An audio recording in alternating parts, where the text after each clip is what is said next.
पिछले क्लास में हम लोग कैपेसिटेंस पढ़े थे ना, धारिता। तो क्या बताया गया था कि जितना आप चार्ज, कोई आपके पास कंडक्टिंग स्फीयर है, कंडक्टर है, प्लेट है, स्फीयर है, कुछ भी है, उस पर जैसे जैसे आप चार्ज डालते जाओगे, जैसे जैसे आप उसको आवेशित करते जाएंगे, वैसे वैसे इसका पोटेंशियल क्या होगा, बढ़ते जाएगा। बताया गया था ना। तो मैंने बोला था कि जो है ये जो पोटेंशियल होगा वो चार्ज के क्या होगा, प्रोपोर्शनल होगा। और यहाँ पे एक हम लोग समानुपातिक नियतांक देते हैं जो क्या होता है 1/c, और ये क्या रहा हमारा q। तो हमने ऐसा कुछ बनाया था v बराबर q/c, या c बराबर हमने क्या बनाया था q/v। और बोला था कि जब भी किसी का अगर कैपेसिटेंस फाइंड आउट करना हो, किसी की धारिता पता करनी हो, जो कितना चार्ज स्टोर कर सकता है, कितना चार्ज अपने ऊपर रख सकता है, तो ये दो चीज़ बताएंगे मिल करके कि उसके ऊपर चार्ज मैक्सिमम जो आ रहा है और उससे जो उसका पोटेंशियल आ रहा है, इसका जो रेशियो होगा ये उसके कैपेसिटेंस को बताएगा, है या ना। ठीक है। एक छोटी सी बात करूंगा, वो ये कि आप धारिता की जब बात कर रहे हो ना, तो ध्यान से देखो, आप किसके स्टोरेज की बात कर रहे हो, चार्ज के स्टोर करने की बात कर रहे हो, एनर्जी स्टोरेज की बात कर रहे हो। कि चार्ज आता है तो एनर्जी उसमें स्टोर होती है, यही बातचीत चल रहा है। हम लोग उस पर चार्ज डाल रहे हैं और उसमें हो क्या रहा है, इनडायरेक्टली क्या है कि उसमें ऊर्जा एकत्रित हो रही है। बात तो यही है ना। ठीक है। तो इसका जो यूनिट है थोड़ा सा मतलब ऐसे दिमाग में आता है कि फिर कूलम से रिलेटेड क्यों, कूलम क्यों नहीं है या जूल क्यों नहीं है, ऐसा कुछ। क्योंकि हम जैसे कि स्टोर क्या कर रहे हैं, एनर्जी, और किसके द्वारा कर रहे हैं, चार्ज के द्वारा कर रहे हैं। ठीक है। तो अभी जो है सो कि एक चीज़ सिंपल सा आप ऐसे समझ सकते हो कि मान लो कोई बर्तन आप बनाते हो, तो इसका जो धारिता होता है, इसका जो वॉल्यूम होता है, इसका जो आयतन होता है, इसमें आप मान लो कोई वस्तु रखते हो तो बेसिकली आप उसको किस में मेजर करते हो, केजी में, है या ना। कोई आपने मटेरियल, कोई सब्सटेंस, कोई पदार्थ रख लिया, लेकिन इसका आयतन की अगर मैं बात करता हूँ तो आप किस में बात करते हो, याद करो, लीटर इस्तेमाल करते हो, मीटर क्यूब इस्तेमाल करते हो। ये बात आपको समझ में आती है। तो जैसे यहाँ पे एक अलग तरह का आपने यूनिट बना दिया, एक अलग तरह का चीज बना दिया, क्योंकि वो मास से रिलेटेड उसकी डिपेंडेंसी नहीं है, उससे मतलब मास से कोई उसको फर्क पड़ने वाला नहीं है। इसकी धारिता को आप कैसा बना रहे हो, कितने मोटाई का बना रहे हो, कितने हाइट का बना रहे हो, कितना इसका रेडियस रह रहा है, उससे इसको फर्क पड़ेगा। ये बात आपको समझ में आ रही है। ठीक है। जो नीचे वाला आप एरिया ले रहे हो, अगर छोटा लोगे, उस पर दीवार खड़ा करोगे तो कम आयतन होगा, नीचे वाले एरिया ज़्यादा लोगे फिर दीवार खड़ा करोगे, ज़्यादा आयतन आएगा। तो किस तरीके से आप इसको बनाते हो, उसके कंस्ट्रक्शन पे डिपेंड करेगा इसका वॉल्यूम क्या है। ये बात आपको समझ आ रही है। ठीक है। इस पे डिपेंड नहीं करता कि आप उसके अंदर क्या चीज़ रख रहे हो। तो इसका जो यूनिट है, इसका जो मात्रक है, जो आप वॉल्यूम का यहाँ पे कहते हो, आयतन का मात्रक लीटर कहते हो, कुछ उसी तरह का कॉन्सेप्ट यहाँ भी सोच सकते हो कि हाँ, हम एक कंडक्टर पे, एक चालक पे चार्ज डालते हैं, स्टोर करते हैं। ठीक है। उससे उसमें एनर्जी आती है, एनर्जी स्टोर होती है, लेकिन उसमें जूल भी इस्तेमाल नहीं करते, कूलम भी इस्तेमाल नहीं करते। हम लोग एक अलग यूनिट इस्तेमाल करते हैं, फैराड, जो कि कैपेसिटेंस का यूनिट है और वो एक अलग तरह का है। कूलम प्रति वोल्ट को हम फैराड कहते हैं। तो एक जैसे यहाँ पे जो इसके अंदर रख रहे हो उसका जो यूनिट है उससे कोई फर्क नहीं पड़ता। तो इसकी कैपेसिटेंस इससे डिसाइड होती है कि आप इसको बना कैसे रहे हो, वैसे ही इसकी कैपेसिटेंस इससे डिसाइड होती है कि आप इसको बना कैसे रहे हो। मैं रिलेट करना चाहता हूं दोनों चीजों को कि अभी अभी आप ध्यान से देखो, जब पिछली बार हमने एक गोलीय चालक की धारिता निकाली थी, अर्थ का निकाला था, तो जो फॉर्मूला में अप्लाई कर रहे हो सी बराबर, आपने क्या लगाया था बताओ मेरे को, 4πε/r लगाया था। क्या इसकी धारिता निकालते टाइम क्या उसमें आया था कि चार्ज का कोई इसमें देखो कोई चार्ज का एक्सप्रेशन है, कोई वोल्टेज का एक्सप्रेशन है, नहीं है, कोई एनर्जी का एक्सप्रेशन है, नहीं है। क्या आया, रेडियस आया। और रेडियस से आप क्या डिसाइड करते हो, रेडियस छोटा होगा तो गोला छोटा होगा, रेडियस बड़ा होगा तो गोला बड़ा होगा। तो आप कितना छोटा गोला बनाते हो, कितना बड़ा बनाते हो, इससे फर्क पड़ता है कि इसकी कैपेसिटेंस क्या होगी, चार्ज कितना स्टोर कर सकता है। इसकी ज्योमेट्री बेसिस है वो, मतलब ज्योमेट्री पे डिपेंड करेगा। ये बात आपको समझ आई। ठीक है। और भी तरह के कैपेसिटर पढ़ोगे तो वहां भी बात आपको सामने आएगी। लेकिन मैं आपको थोड़ा सा ये दिखाना चाहता था, थोड़ा सा ये दिमाग में बात डालना चाहता हूँ, कभी ऐसा आगे चल के दिमाग में वहम आए कि हम लोग जो है सो कि कंडक्टर पे कैपेसिटर में चार्ज करते हैं, आवेशित करते हैं उसको, तो उसमें एनर्जी स्टोर होती है। तो ना तो इसका मात्रक कूलम है, ना इसका मात्रक जो है सो कि जूल है। एक अलग ही यूनिट बनाया हमने, फैराड। तो रीजन ये आपको समझ में आना चाहिए कि हमने ऐसा क्यों किया, क्योंकि वो चार्ज से उसका कुछ लेना देना है नहीं, वो उसके ज्योमेट्री बेसिस डिपेंडेंसी होती है कि वो जिस तरीके से बनाते हैं उसकी ज्यामिति पे डिपेंड करता है, उस पर निर्भर करता है कि किस तरीके से आप उसको बना रहे हो। ठीक है, इसलिए वो ऐसे हम लोग नहीं सोचते। ठीक, तो अब आप याद रखना, जैसे मर्जी करे, अगर आपसे पूछा जाए कि Q बराबर क्या होगा, CV, थोड़ा सा इनका खेल समझना। Q बराबर CV, और आगे अगर मैं बोलूं तो C बराबर क्या हो जाएगा बताओ? हाँ, Q बाई V हो जाएगा। और अगर V बराबर पूछूं तो मैं, बोलिए, C बाई Q या Q by C? Q by C हो जाएगा ना। ठीक है, हाँ, एक बात हमेशा ध्यान रखना, C भी हमेशा साथ में रहेगा। ये देखो C भी साथ में है, यहाँ भी चाहो तो भेज सकते हो, यहाँ भी चाहो तो भेज सकते हो। ठीक है, तो ये बात मिला है ना अपने आप में, बाकी चीज़ ठीक दिखेंगी आपको। तो ये 3 रिलेशन आप याद रखना, बेसिक क्वेश्चन मतलब है एक ही है, ये मत समझना कि 3 समीकरण हमने पढ़ा दिया, एक ही है, उसी को अलग अलग फॉर्म में बस ट्रांसफॉर्म किया जा रहा है, और कोई बात है नहीं। ठीक है, मतलब इस तीनों चीज को मैंने अलग इसलिए किया क्योंकि आप थोड़ा सा रीड करना आपको आना चाहिए, समझने आना चाहिए। क्या है देखो, अगर इसको थोड़ा सा पकड़ते, थोड़ा सा यहां से मैं आपको अच्छे से कनेक्ट कर सकता हूं। अगर मैं आपसे कहूं कि किसी कंडक्टर का मुझे कैपेसिटेंस बढ़ाना है, किसी कैपेसिटेंस का मुझे क्या करना है, किसी मतलब कोई चालक है, कोई कंडक्टर है, उसकी धारिता बढ़ानी है, तो आप क्या कर सकते हो? दो चीज आपके पास है, चार्ज है और वोल्टेज है। तो जो कैपेसिटेंस है उसकी, जो कंडक्टर आपने लिया, जो चालक आपने लिया, उसकी धारिता को अगर बढ़ाना चाहते हो तो क्या तरीका है? आप क्या कर सकते हो? आपको एक ही तरीका है, आप क्या करो, पोटेंशियल को कम करो, कैपेसिटेंस बढ़ेगा। पोटेंशियल को कम करो, कैपेसिटेंस बढ़ेगा। तो ये इक्वेशन आपको ये इंफॉर्मेशन देता है, ये वाला जो एक्सप्रेशन है आपको ये समझाने की कोशिश करता है। ये मत समझना कि चार्ज ज़्यादा बढ़ाओगे तो कैपेसिटेंस बढ़ जाएगा, ऐसे मत सोचना। अगर आप किसी चीज़ का, जैसे मैं बोलूँ कि मेरे पास एक कंडक्टर है, इसका पोटेंशियल है 10 वोल्ट और ये मैक्सिमम पोटेंशियल, अब मैं क्या करूँ कि और ज़्यादा चार्ज स्टोर करे, और ज़्यादा चार्ज स्टोर करे, तो क्या हो सकता है सोचो? आप इसके पोटेंशियल को कम करो, कैपेसिटेंस इसकी क्या हो जाएगी, बढ़ जाएगी, ये ऑटोमेटिकली और चार्ज स्टोर कर सकता है। ये बात आपको समझ में आए? ठीक है, अच्छा, यहां से अगर आप रीड करना चाहो तो आप इसमें क्या रीड कर सकते हो कि अगर किसी चीज की कैपेसिटेंस, अगर किसी चीज की कैपेसिटेंस कम है, अगर किसी की धारिता कम है, तो उसका जो वोल्टेज होगा बहुत जल्दी इंक्रीज करेगा, बहुत तेजी से इंक्रीज करेगा। अगर ऐसे भी सोचो, इनवर्सली रिलेशन आपको दिख रहा होगा, कैपेसिटेंस कम है तो वोल्टेज क्या होगा, ज्यादा होगा, ये कम होगा तो ये क्या होगा, ज्यादा, ये ज्यादा होगा तो ये क्या होगा, कम। तो ये जो चीजें है ना, थोड़ा सा आपको ये देखने आना चाहिए। जैसे कुछ थ्योरेटिकल क्वेश्चन आपको मतलब ऑब्जेक्टिव क्वेश्चन कंपेयर करने के लिए दिए जाते हैं, दो कंडक्टर दे दिया जाएगा और दोनों का सी सेम रहेगा, वी में कंपेयर करो, दोनों के लिए वी सेम दे दिया जाएगा, सी में कंपेयर करो। तो एक चीज सेम दे करके दो चीजों को जब कंपेयर करने के लिए कहा जाएगा, जैसे आप से मैं ऐसे सवाल कर ही देता हूँ, जैसे मान लो कि मेरे पास ये एक कंडक्टर है और एक और मेरे पास है। ठीक है, अब मैं कह रहा हूँ कि इसका वोल्टेज V है, इसका वोल्टेज V है, दोनों का वोल्टेज मैंने सेम कर दिया।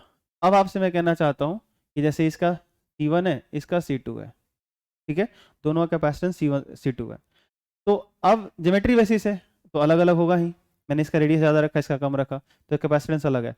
अब मैं आपसे जानना चाहता हूँ कि दोनों का वोल्टेज सेम है, दोनों का कैपेसिटेंस अलग अलग है, मैं जानना चाहता हूँ चार्ज किस पे ज़्यादा होगा। ठीक है, तो मुझे क्या करना पड़ेगा, अगर पोटेंशियल सेम मैंने दिया तो मुझे आपको ये जो C1 C2 मैंने दिया, इसे मुझे एक रिलेशन देना पड़ेगा कि भैया इसमें कौन ज़्यादा है कौन कम है। तो अगर मैं आपको यहाँ दे दूं कि चलो C1 ज़्यादा है C2 से, क्या है बोलो? ठीक है, डायग्राम जो भी हो, लेकिन जो मैंने डेटा दिया उसके हिसाब से सोचिएगा। मैंने बोला C1 ज़्यादा है C2 से, तो आप कैसे बता पाओगे? तो फिर उनके अंदर जाना पड़ेगा, उनके अंदर जाना पड़ेगा। क्या समझ में आएगा कि अगर दोनों के पोटेंशियल सेम है, दोनों के पोटेंशियल सेम है, और अगर दोनों का पोटेंशियल सेम है और कैपेसिटेंस अलग अलग है, तो फिर एक का कैपेसिटेंस C1 एक का C2, लेकिन फिर क्वेश्चन क्या कह रहा है, C1 ज्यादा है, तो जिसका कैपेसिटेंस ज्यादा होगा उस पर जो चार्ज होगा, बोलो, जिसका कैपेसिटेंस ज्यादा होगा उस पर चार्ज क्या होगा? एक ऐसे भी कर लो, यहां पे देख लो, ये देखो, ये देखो, Q बराबर क्या है? C भी है। तो Q और C के बीच क्या रिलेशन है कि जिसका कैपेसिटेंस ज्यादा होगा उस पर चार्ज क्या होगा? ज्यादा होगा। यानी इस पे जो भी चार्ज होगा वो चार्ज क्या होगा? ज्यादा होगा इसकी तुलना में। इसका मतलब ये है कि जितना चार्ज ये स्टोर कर सकता है उतना ये नहीं कर सकता। ये कुछ समझ आया? ये बात समझ में है? तो अगर ऐसे क्वेश्चन आपको दिए जाएंगे तो फिर ये जो यहाँ लिखा गया, ये वाला चाहे ये वाला चाहे ये वाला, ठीक है, एक चीज सेम कर दिया जाएगा। दो, किसी भी दो, जैसे यहाँ पे C1 C2 को बेस मैंने रिलेशन दे दिया, ऐसी मैं दे सकता हूं कि मेरे पास ऐसे दो कंडक्टर है, इसकी धारिता C है, इसकी भी धारिता C है, और मैं कह रहा हूं कि इस पे चार्ज मैंने डाला Q1, इस पे चार्ज डाला Q2। अब मैं बोल रहा हूँ Q2 ज्यादा है Q1 से, बताओ किसका पोटेंशियल ज्यादा होगा? मैं जानना चाहता हूं किसका पोटेंशियल ज्यादा होगा। दोनों की धारिता मैंने सेम कर दी, चार्ज मैंने अलग अलग कर दिए, तो अभी जैसो कि पता चलेगा ना कि हमको क्या पता चला कि भाई जिस पे चार्ज, ये कुछ समझ में आया? ऐसे ही सेम कर लो। अगर मान लो, ध्यान से सुनना, इंटरेस्टिंग है। अभी देखो ये दो है मेरे पास, इस पे चार्ज हमने करा Q, इस पे भी चार्ज है Q, इसकी धारिता C1, इसकी धारिता C2। अब मैं कह रहा हूं C2 ज्यादा है C1 से, बताओ पोटेंशियल किसका ज्यादा होगा? आराम से सोचना, दोनों का चार्ज सेम है, तो रिलेशन किसके किसके बीच हमको चाहिए? पोटेंशियल और कैपेसिटेंस के बीच, C और V के बीच। तो अगर चार्ज सेम है तो C और V के बीच रिलेशन कौन बताएगा? ये वाला। कैसे बता रहा है? क्या बता रहा है कि जिसका धारिता कम उसका पोटेंशियल ज्यादा। किसका कम है? इसका कम है, तो इसका पोटेंशियल अगर V1 मान ले, इसका मान ले V2, तो इसका हो जाएगा ज्यादा। ये कुछ समझ आया? नहीं है? तो इस तरह से आपसे ये क्वेश्चन पूछे जा सकते हैं कि एक चीज कोई भी डायमेंशन सेम कर दिया जाएगा, पोटेंशियल दोनों का सेम कर दे, और फिर अलग अलग चार्ज दे करके पूछ ले कि इनके कैपेसिटेंस के बीच क्या रिलेशन है। दो कंडक्टर दे दे, उनकी कैपेसिटेंस सेम कर दे, और फिर चार्ज अलग अलग देके पूछ ले पोटेंशियल क्या है, में क्या डिफरेंस है, किसका ज्यादा किसका हाई किसका कम है। आई बात समझ में?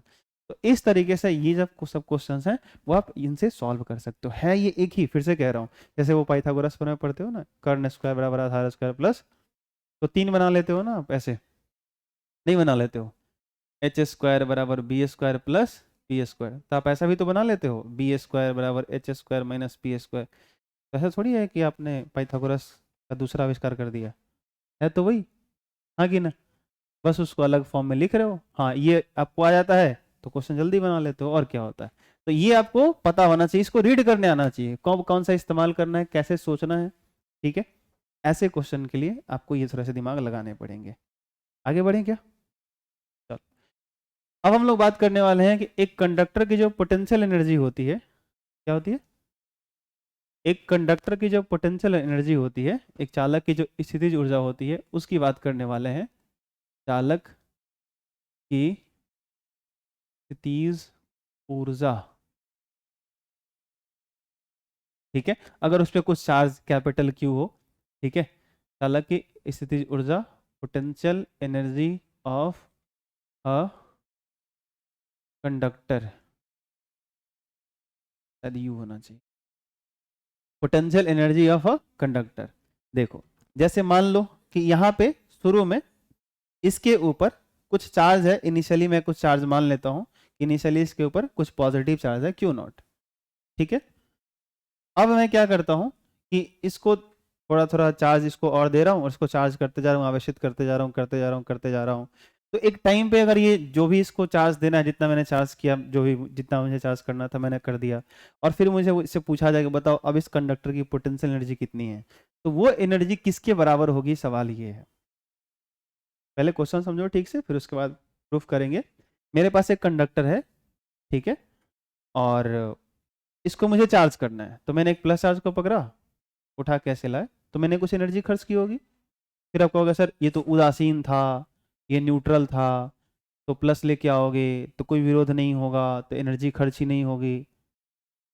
फिर मुझे समझाना पड़ेगा, प्लस लाने का मतलब होता है इलेक्ट्रॉन निकाल के ले जाना, इलेक्ट्रॉन निकाल के लेके जाओगे, प्लस वाला खींचता रहेगा, आपको उसके अट्रैक्शन के खिलाफ वर्क करने ही पड़ेंगे।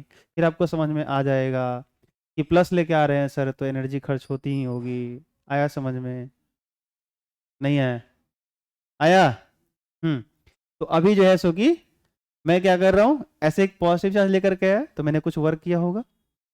अरे बोलो हाँ ना, कुछ एनर्जी खर्च हुई होगी। ठीक है, अब जैसे ये प्लस आ गया तो इस पे प्लस आ गया।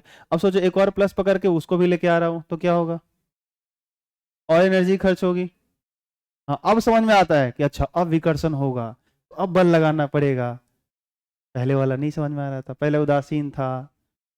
तो पहले वाला ये समझना कैसे समझ में आया, शुरू से ही वर्क डन हो रहा है, शुरू से ही एनर्जी आप खर्च कर रहे हो। ठीक है, ठीक है, पहला वाला भी जब चार्ज आया था उस टाइम वाला भी एनर्जी मेंशन होगा, ये ध्यान रखना। तो आप सोच के देखो, इसको चार्ज करते करते करते करते करते करते आपने चार्ज, जो टोटल चार्ज इस पे डाला, वो टोटल चार्ज जो आपका है वो है आपका मान लो क्यू नॉट। कितना है बोलो, इस पे टोटल चार्ज कितना है, क्यू नॉट।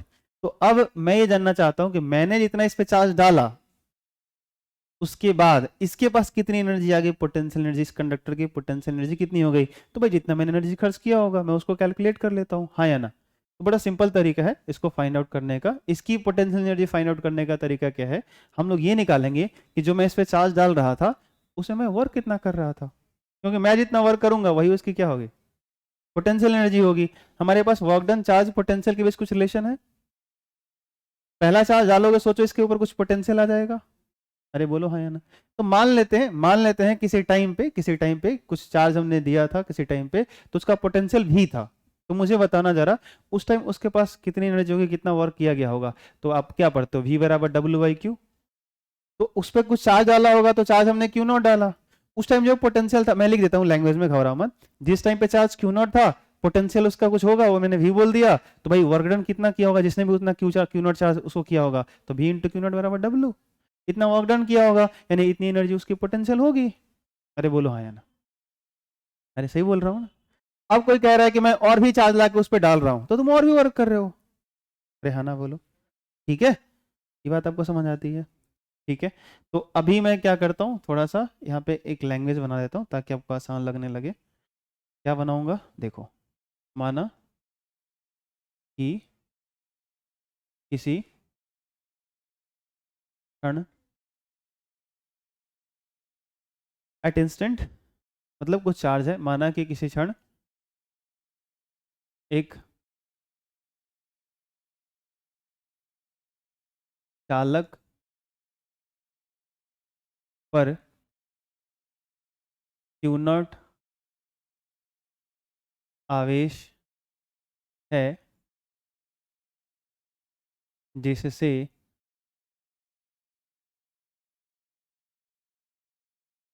उसका विभव V है, तब इसे क्यू नॉट तक आवेशित करने में जो कार्य किया गया होगा, करने में किया गया कार्य, किया गया छूट गया ना, गया गया, किया गया। अच्छा आप लोग ये ट्रांसलेशन बचपन में खूब बनाए हो, गया गया गया। हाँ, किया गया कार्य W बराबर क्या होगा बताओ, V इंटू क्यू नॉट हो जाएगा। हाँ ठीक है, अब ध्यान से देखो, पूरा वर्क डन शुरू से लेकर अंत तक फाइंड आउट करने का क्या तरीका हो सकता है। इस पे अभी चार्ज क्यू नॉट है और इस टाइम इसका पोटेंशियल क्या है बताओ, शुरू वाला पोटेंशियल क्या है, V है। चार्ज क्यू नॉट था, पोटेंशियल V था। अब मैं एक काम करता हूँ, थोड़ा सा DQ चार्ज पकड़ता हूँ, कितना DQ पकड़ता हूँ, और इसको यहाँ से यहाँ तक लेके जाता हूँ। देखो ये सारे काम बहुत स्लोली होते हैं, मैं कई बार बोल चुका हूँ ये बात कि अब ध्यान रखना इन सब चीज़ों का, मेंशन नहीं किया जाता, बार बार बोला नहीं जाता। ठीक है, हर जगह लिखा भी नहीं रहता, लेकिन ध्यान रखना ये सब बहुत स्लोली होते हैं, क्योंकि ज़्यादा अगर भागे भागे जाओगे जल्दी हाँफ जाओगे। देखो पुरानिया लोग खराब नहीं खाता है, कोई भी काम तुम करो ना आराम आराम से करो।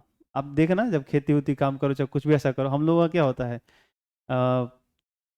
खेती में आप लोग काम किए हैं कुछ, गेहूँ काटे हैं, तो गेहूं वगैरह काटिएगा तो लइकवा में क्या होता है, हम लोग जब छोटे होते हैं ना तो हम लोग बहुत जल्दी जल्दी काटते हैं।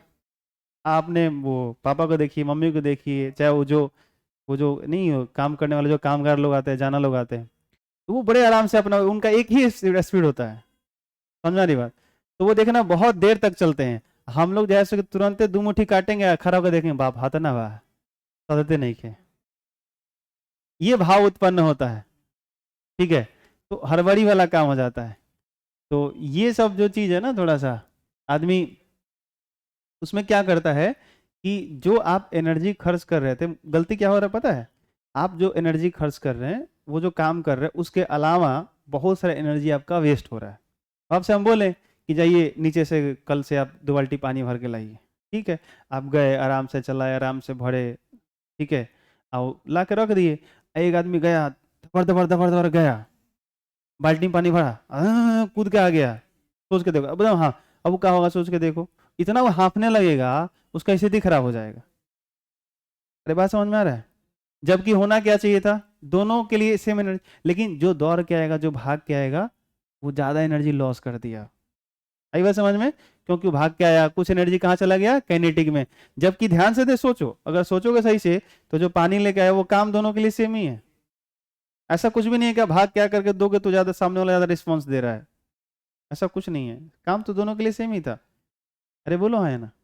ठीक है, तो ऐसा कुछ नहीं है। तो थोड़ा सा इस बात का ध्यान रखना कि जब भी आप एक एनर्जी को दूसरे, ये सोचो ना, खुद ही थोड़ा दिमाग को जोड़ डालो कि जब भी आप ये कहते हो कि ऊर्जा संरक्षित होती है, एनर्जी कंजर्व होती है, ये लॉ जितना सिंपल लगता है ना, उतना है नहीं, लेकिन बड़े हल्के में लेते हैं। 9th क्लास से बच्चे लोग हल्के में लेने लगते हैं।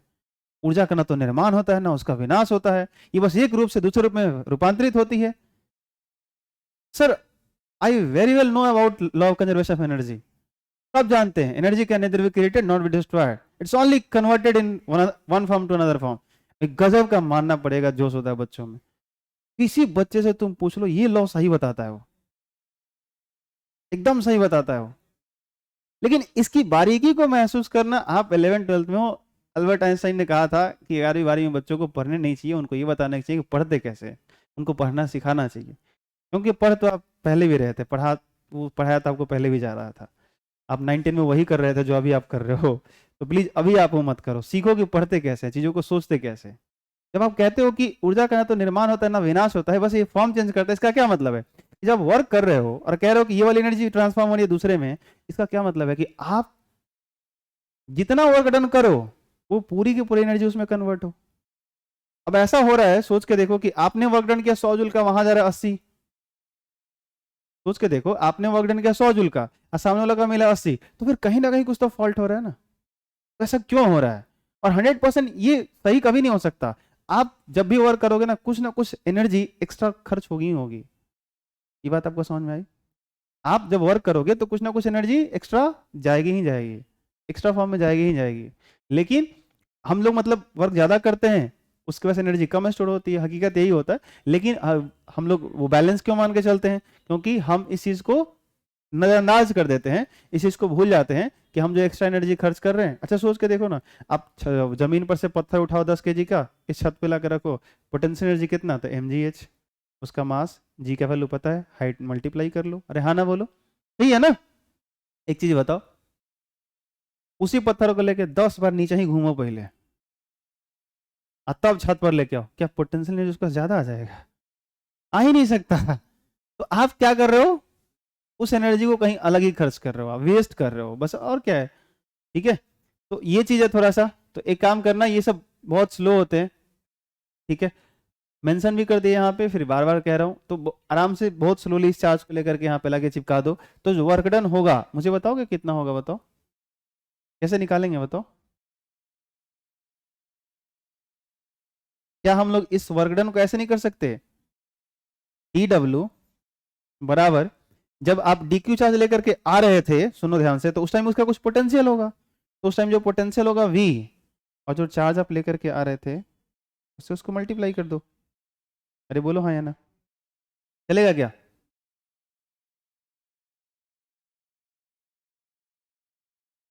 इतना करोगे क्या? मैं करता हूँ, इसको नोट करो तो, इतना लिखो पहले, हो गया?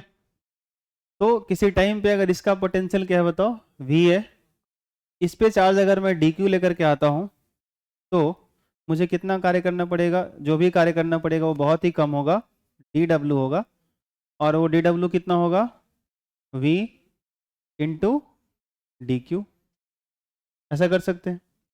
अच्छा, उस टाइम जो इसका पोटेंशियल वी है, क्या इस कंडक्टर का जो कैपेसिटेंस अगर मैं मान लूं कि सी है, इसकी धारिता अगर सी है, और उस टाइम जो उस पर चार्ज था क्यू नॉट, उसके फॉर्म में ट्रांसफॉर्म कर सकते हैं क्या? इस भी को क्या मैं ऐसा लिख सकता हूं, क्यू नॉट अपॉन सी? ये बात समझ आई? कितने लोग आए हाथ उठो, थोड़ा सा उठाए, मतलब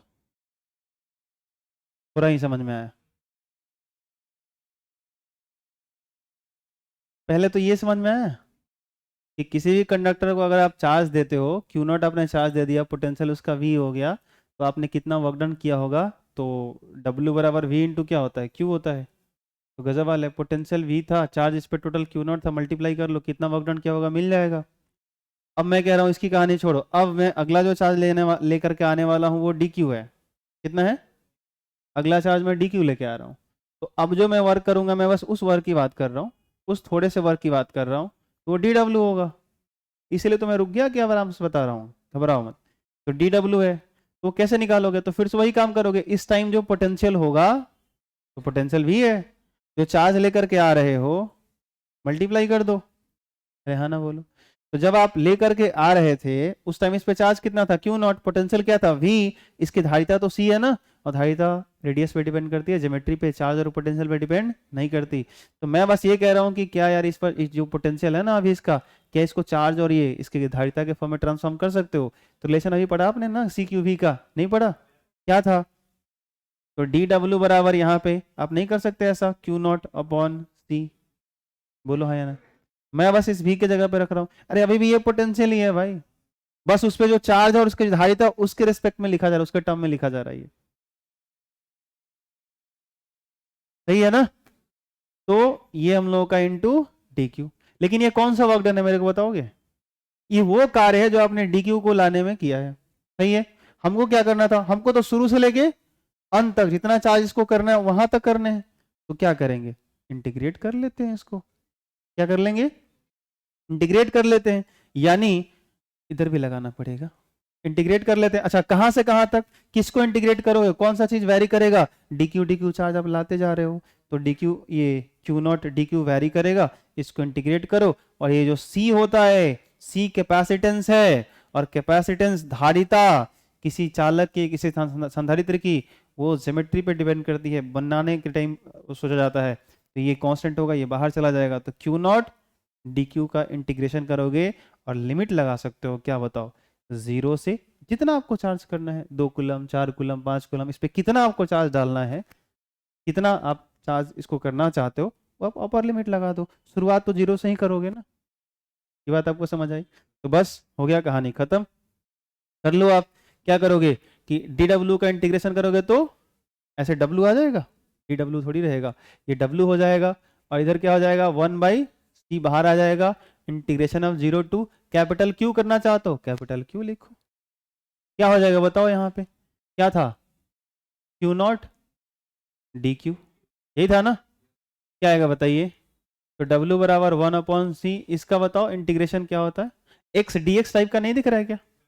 एक्स डी एक्स का इंटीग्रेशन क्या होता है, x²/2 होता है। x का पावर n dx का जब इंटीग्रेशन करते हो तो क्या करते हो, x का पावर n+1/n+1, याद आया? तो वहां क्यू नॉट लिखा गया तो उसका पावर 1 ही है ना भाई। गजब हाल है तुम लोगों का। q का पावर 1+1/1+1, तो q²/2 आ जाएगा। ठीक, तो अभी जो है सो कि यहां मैं कर दूं, अब इंटीग्रेशन करने के बाद क्या कर दूं बताओ, q0 का² 2, 0 टू कैपिटल क्यू, जितना आपको चार्ज करना है। ये देखो 2 बाहर भी निकाल सकते हो, तो 1/2c, ऐसा कुछ आ जाएगा। बाहर निकाल लो, आसानी रहेगा हेल्प सॉल्व करने में। यहाँ पे कैपिटल क्यू रख दो एक बार यहाँ पे, तो कैपिटल क्यू का स्क्वायर माइनस लोअर लिमिट एक बार रख दो, 0 का स्क्वायर, ये तो फिर खत्म ही हो जाएगा। तो क्या आएगा, W बराबर 1/2C इंटू क्यू का स्क्वायर। अब देखो, अब इसको अब जितना फॉर्म में हो गया आ गया, तो आप बोल सकते हो W बराबर 1/2 और C है तो C रहने दो। ये देखो क्यू स्क्वायर है ना, क्यू की जगह आप इसी को आप चेंज कर सकते हो CV के टर्म में, कर सकते हो। तो इसका स्क्वायर कर दो तो क्या आएगा बताओ, सी स्क्वायर वी स्क्वायर, एक सी नीचे भी बैठा हुआ है, एक कैंसिल हो जाएगा, तो 1/2 ऊपर एक सी बचेगा, अब वी का स्क्वायर बचेगा, तो 1/2 सी वी स्क्वायर। और ये इसलिए इस फॉर्म में ट्रांसफॉर्म कर लेते हैं क्योंकि एक बात याद दिलाता हूं तुम्हें, 11th क्लास में एक काइनेटिक एनर्जी का फॉर्मूला पढ़ते हो, 1/2 mv², याद आया।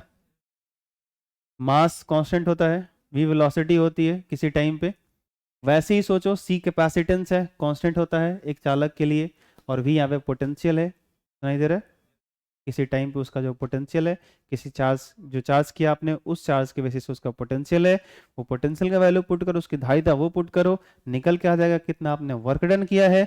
लेकिन हमको वर्क डन नहीं निकालना था, हमको निकालना था उसकी पोटेंशियल एनर्जी, लेकिन ये वर्क डन ही क्या बन जाएगा, तो उस गोलीय चालक की पोटेंशियल एनर्जी कितनी हो गई, हाफ CV²। कोई दिक्कत?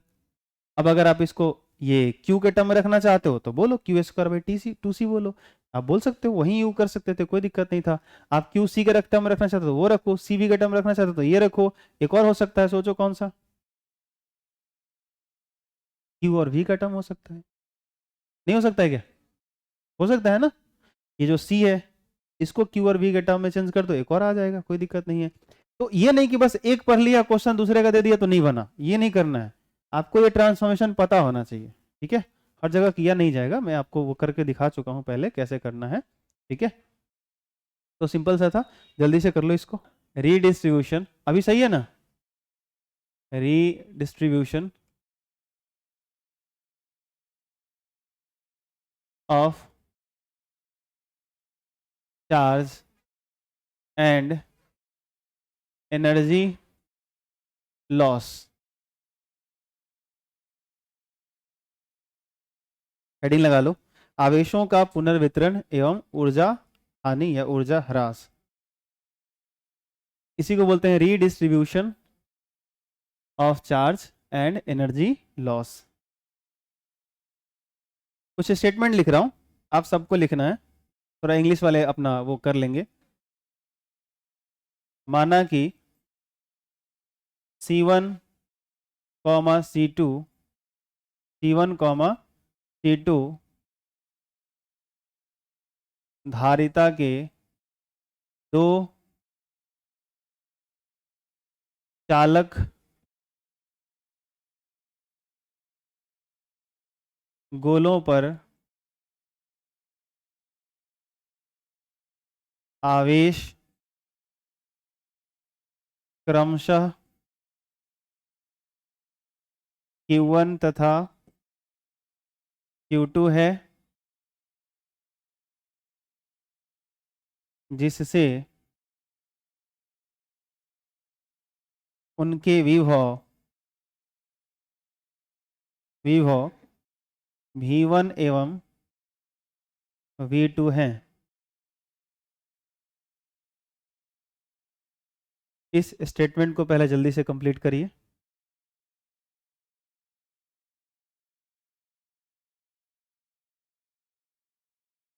आगे बढ़े, जैसी आपकी इच्छा। यहां पे ध्यान से सुनना, ये एक गोला है, स्फीयर है, और थोड़ा सा आपको डिफरेंस कुछ समझ में अच्छा लगे इसलिए मैं साइज भी चेंज कर ही लेता हूं। इसकी जो धारिता है, इसका जो कैपेसिटेंस है वो है C1, इसकी कैपेसिटेंस C2 है, ठीक है। इसका कैपेसिटेंस C1, इसका कैपेसिटेंस C2। इस पे जो शुरू में एक चीज आप यहां लिख देना, प्रारंभ में, इनिशियल फेज का मैं डायग्राम बना रहा हूं। इसकी धारिता C1, इसकी धारिता C2, इस पर जो चार्ज है वो Q1 है, इस पर जो चार्ज है वो Q2 है। अब चार्ज होगा तो इसकी कुछ पोटेंशियल होगी, इसका जो पोटेंशियल है वो V1 है और इसका जो पोटेंशियल है वो V2 है।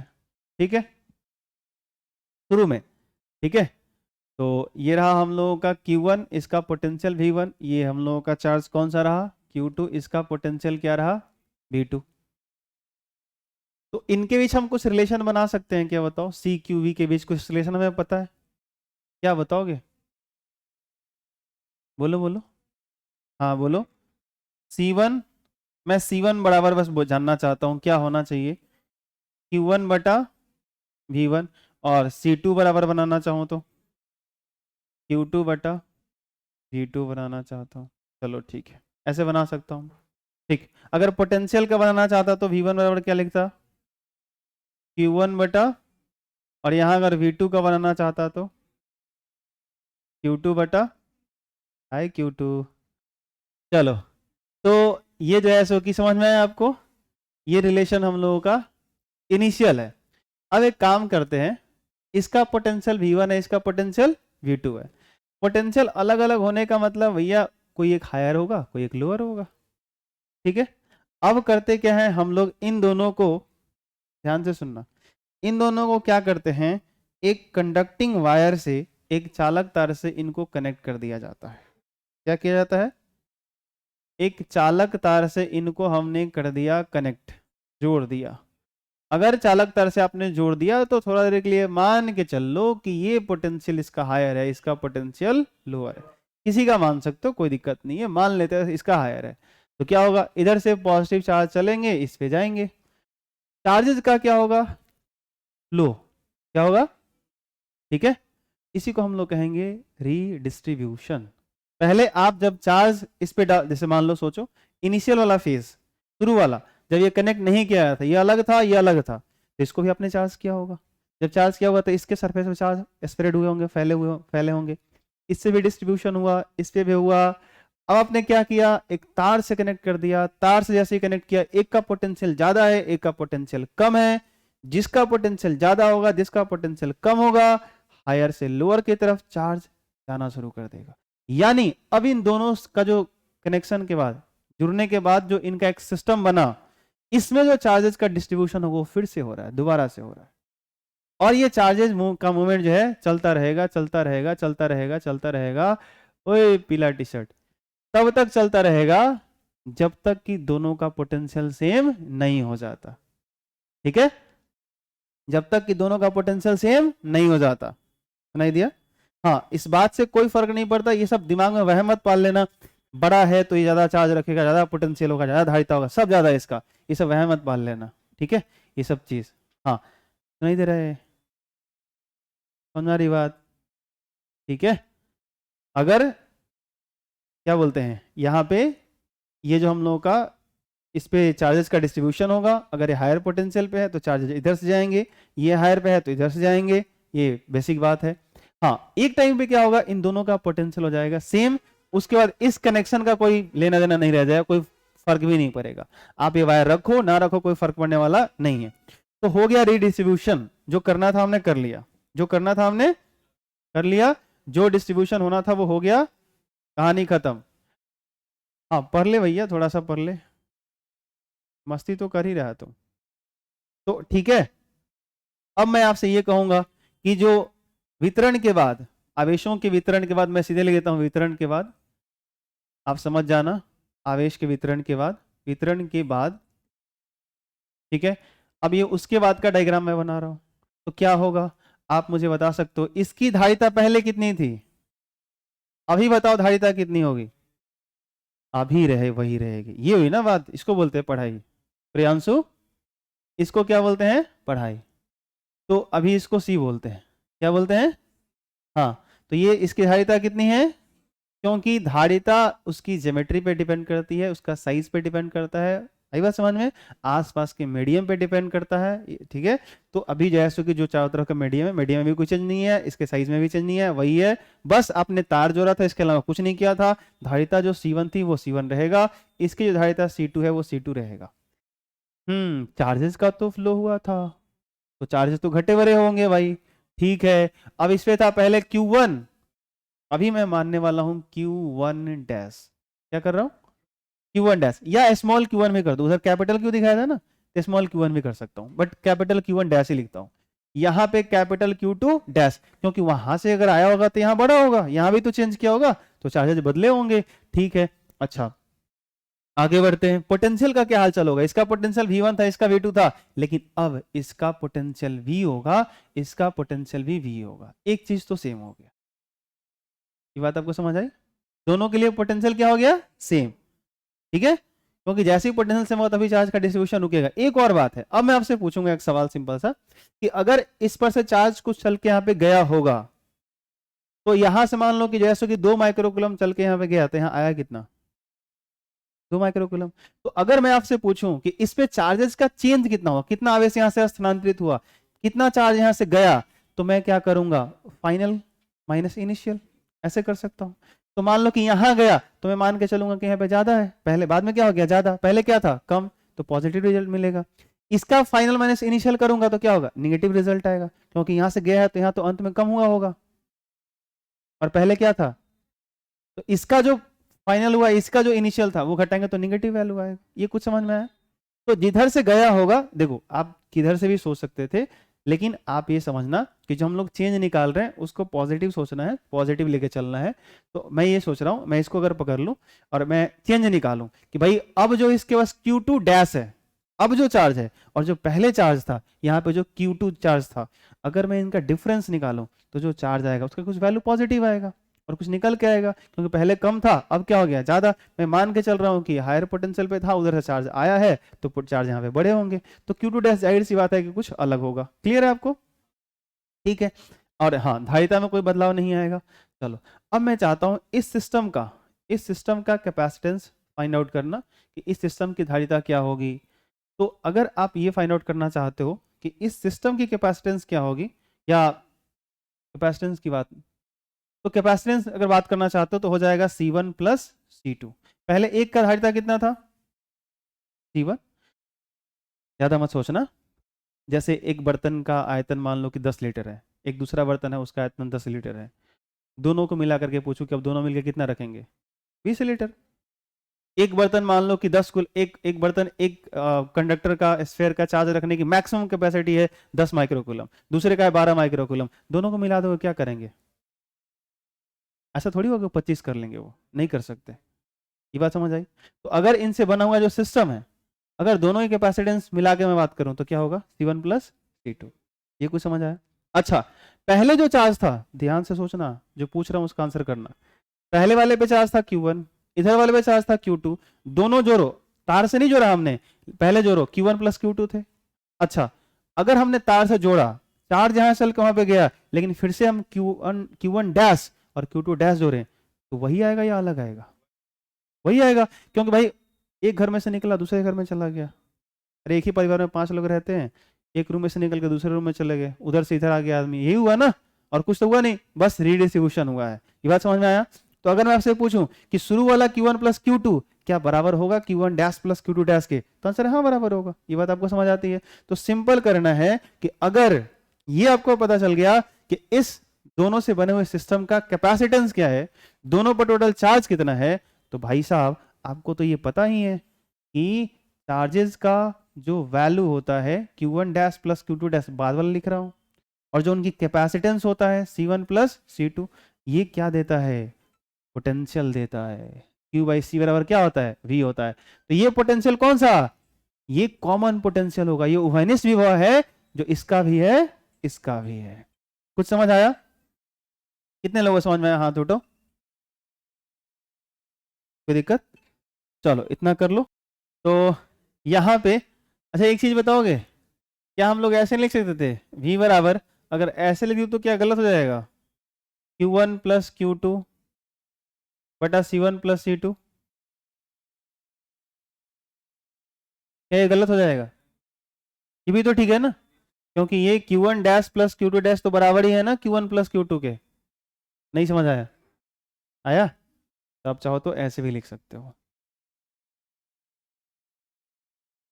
ये दो कंडक्टिंग स्फीयर है, ठीक है। शुरू में इसकी धारिता C1, इसकी धारिता C2, अच्छा, इसका फॉर्मूला लिखना चाहो तो लिख सकते हो क्या, 4 पाई एप्सिलॉन नॉट r1, इसकी कुछ रेडियस होगी तो r1 कर लेता हूँ, r1 कर सकता हूँ। इसका भी कुछ रेडियस होगा, r2 कर लेते हैं, तो c2 बराबर क्या लिख सकता हूँ मैं, 4 पाई एप्सिलॉन नॉट r2, ऐसा कर सकता हूँ। अच्छा, ये आपको बताया गया है कि c1/r1 बराबर c2/, सही है क्या? अच्छा, ऐसा कर सकते हैं क्या, c1/c2 यहाँ नीचे लेके आ जाओ, r1 यहाँ ऊपर लेके चले जाओ,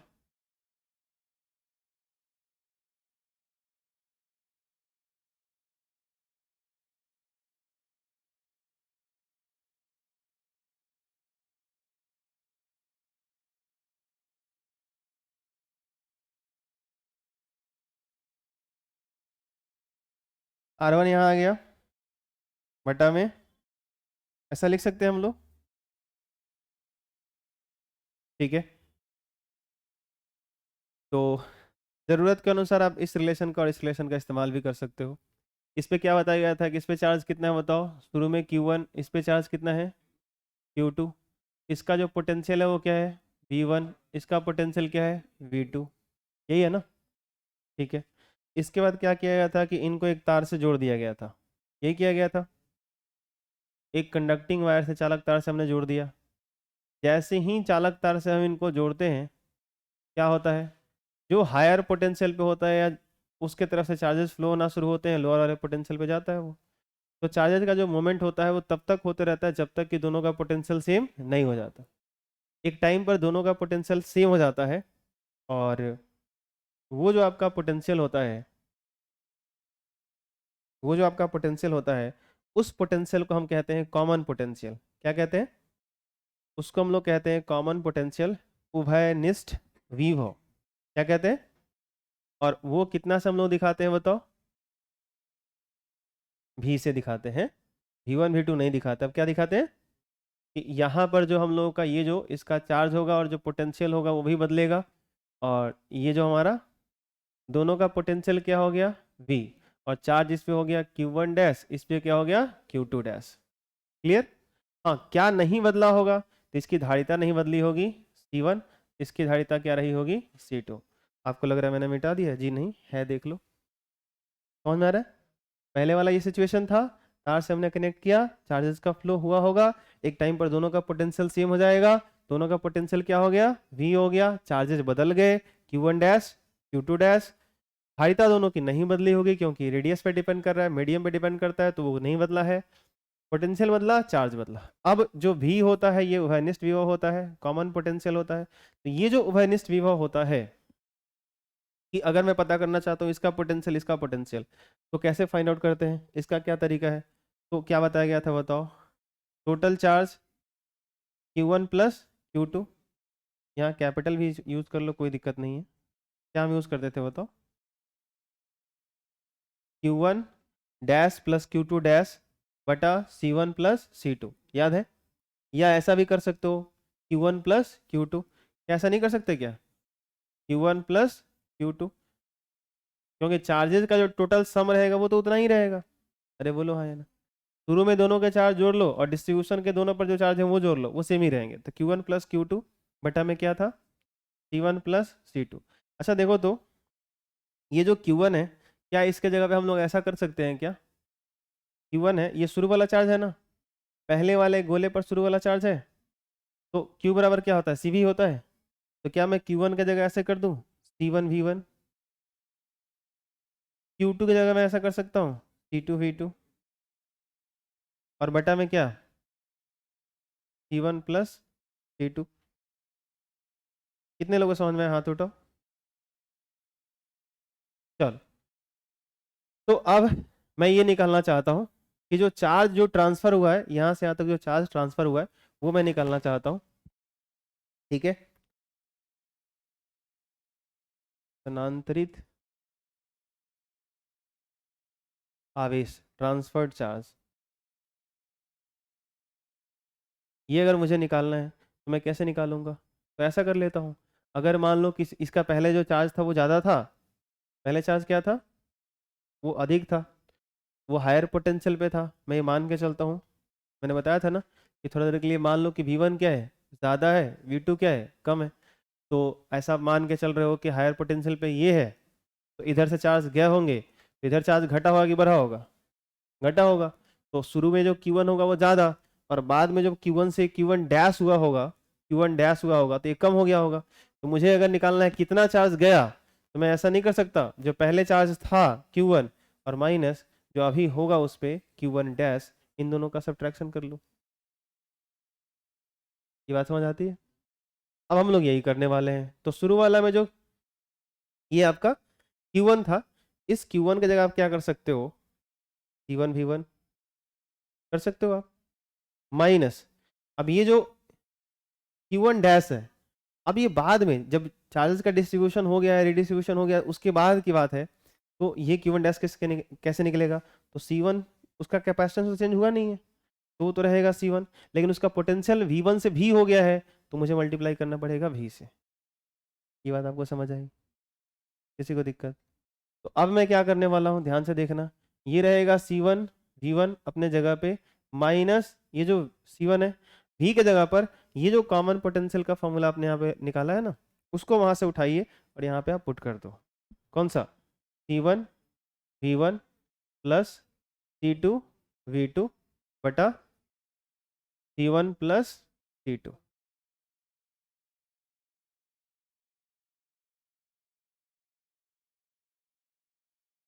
बोलिए कोई दिक्कत है तो। चलो आगे सॉल्व करें इसको। अब देखो क्या करना है, इसका इसके साथ एलसीएम लेना है। क्या करना है, इसका इसके साथ एलसीएम ले लो, तो कितना आएगा बताओ।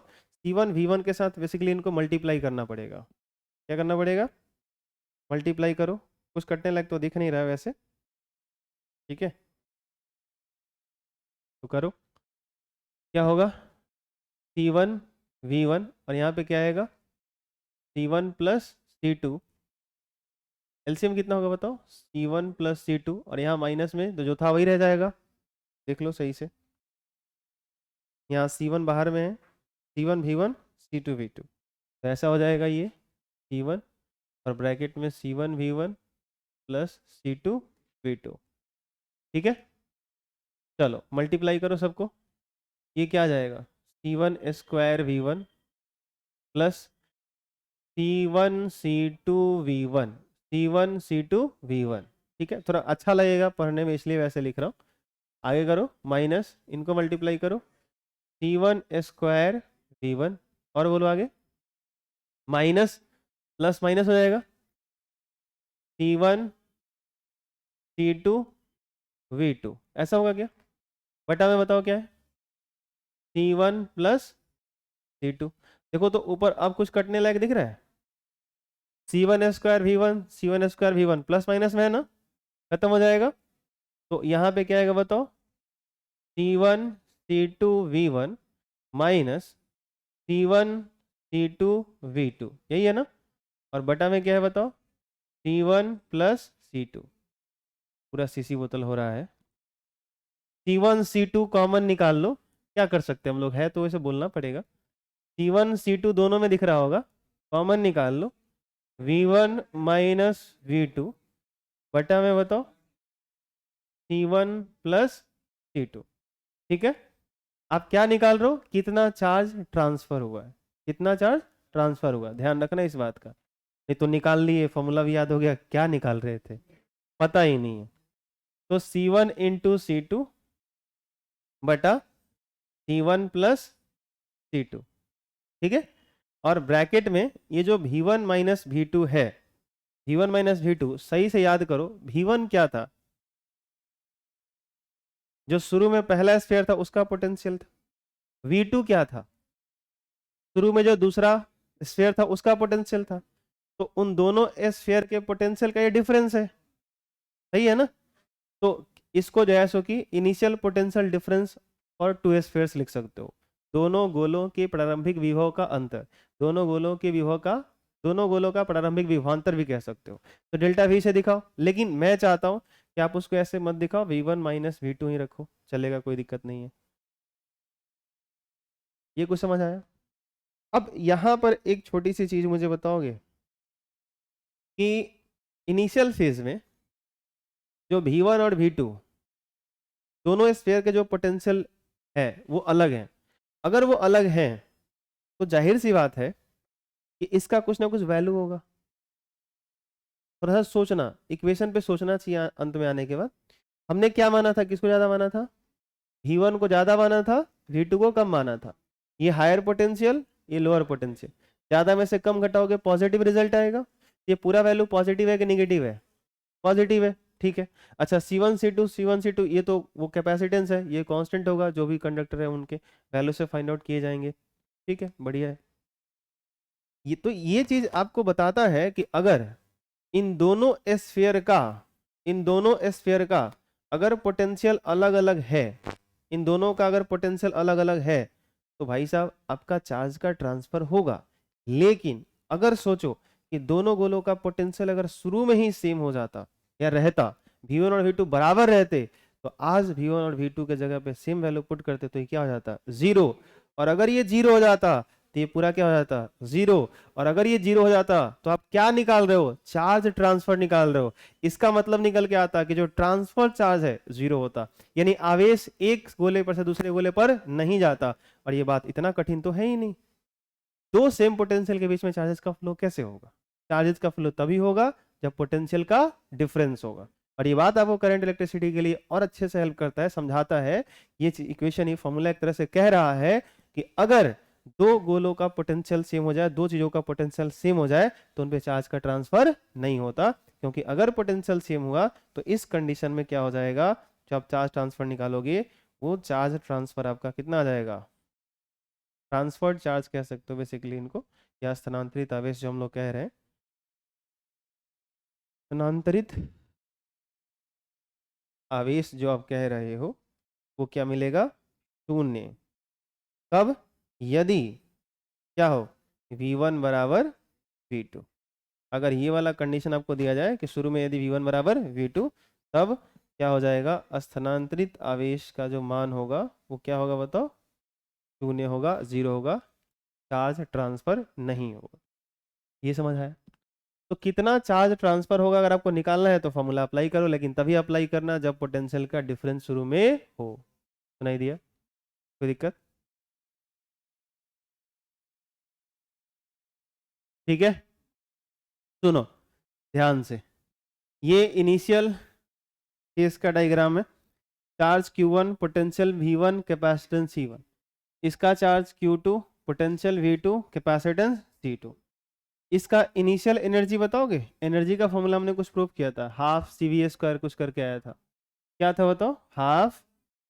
तो इसका एनर्जी कितना होगा बताओ? इसका अगर पोटेंशियल V1 है, कैपेसिटेंस C1 है, तो इसकी एनर्जी कितनी होगी? हाँ, तो इसकी एनर्जी होगी हाफ C1 V1 का स्क्वायर। इसकी एनर्जी कितनी होगी?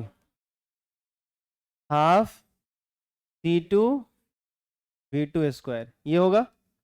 मुझे क्या करना है कि टोटल इनकी एनर्जी निकालनी है, पूरे सिस्टम की टोटल एनर्जी की बात कर रहा हूं मैं। तो कितना होगा बताओ? मैं लिख रहा हूँ U एनर्जी, पोटेंशियल एनर्जी, और इनिशियल बात कर रहा हूँ, और पूरे सिस्टम के लिए बात कर रहा हूँ। तो उसका जो एनर्जी है और इसका जो एनर्जी है, दोनों को ऐड कर दो तो हो जाएगा half C1 V1 square plus half C2 V2 square. Half common ले सकते हो, क्या रहने दो, काय का ज़्यादा टाइम वेस्ट करना, इतना ही रहने दो। ठीक है, अभी कर लेंगे, बाद में कर लेते हैं। तो इनिशियल इतना इसका एनर्जी है। चलो दोबारा आते हैं वापस।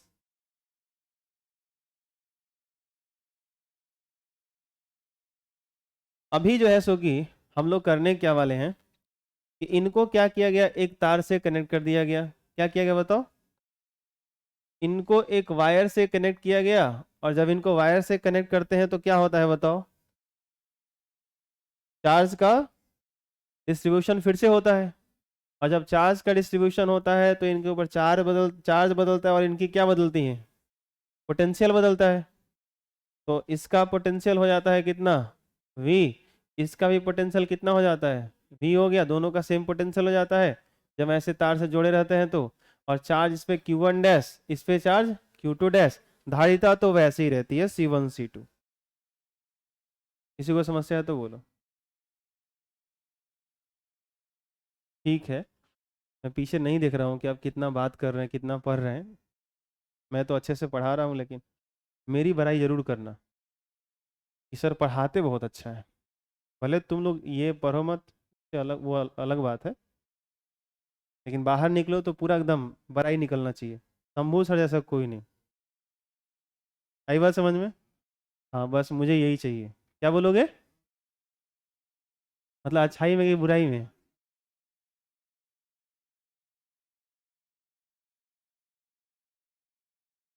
हाँ, एक होता है फेमस, एक वो पता नहीं नोटोरियस होता है, विख्यात और कुख्यात, दोनों प्रसिद्ध होता है वो।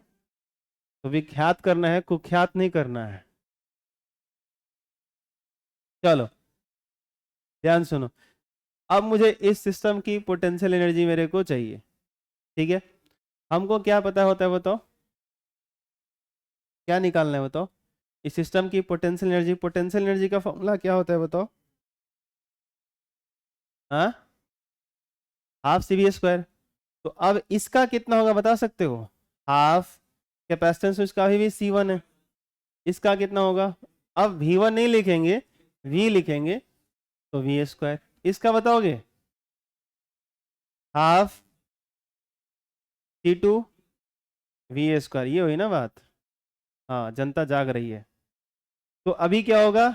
अगर मेरे को अब टोटल एनर्जी चाहिए तो मैं क्या करूंगा बताओ? इसको फाइनल बोल देता हूं थोड़ा देर के लिए और जोड़ दूंगा फिर से।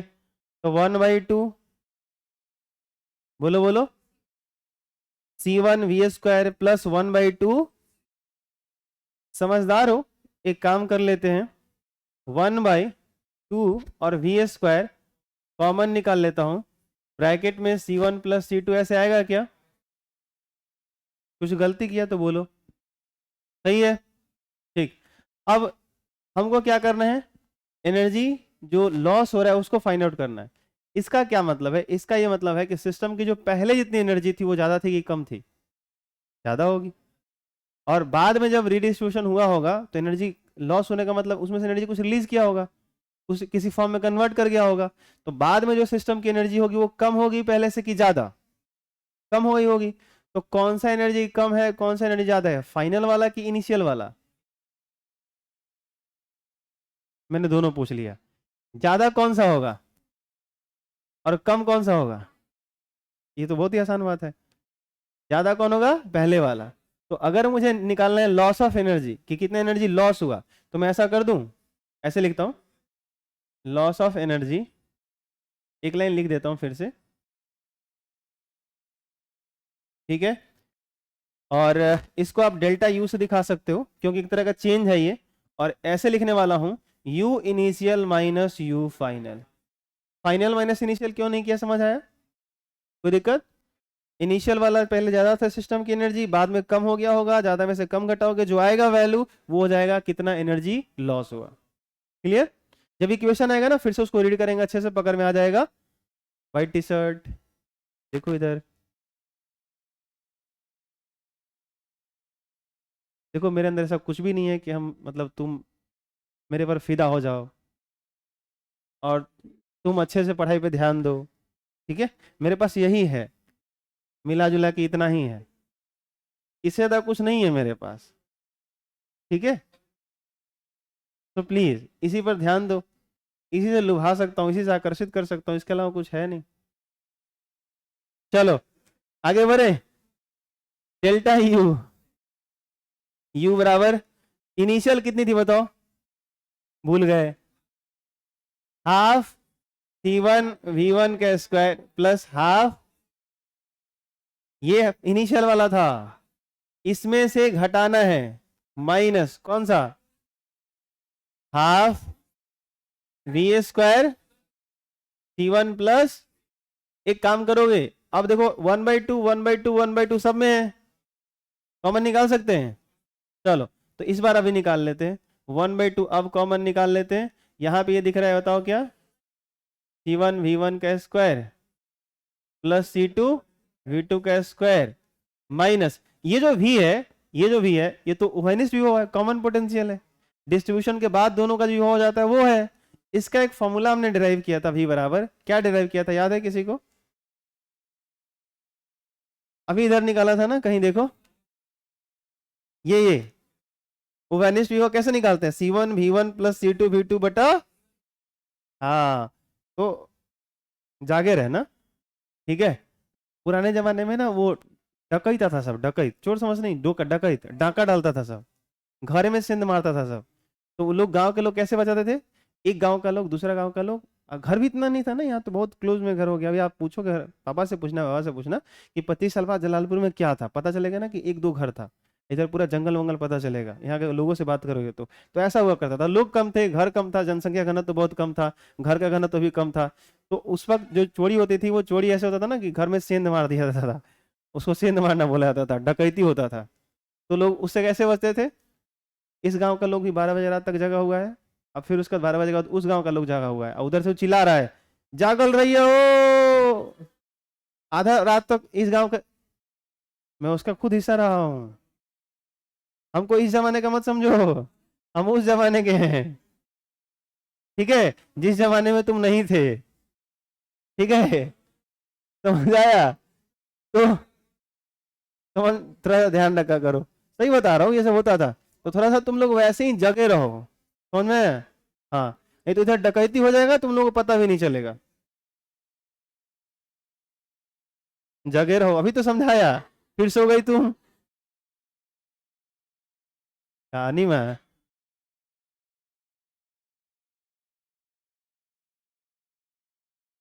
है इस प्रकार C1, ये सही है ना? तो अभी जो है v का फॉर्मूला 1/2 तो निकल चुका है, हाँ, v का बोलो क्या था, C1 v1 C2 v2 C1 plus, देखो v का रख रहे हो 1/2 बाहर है, इसका स्क्वायर करना पड़ेगा,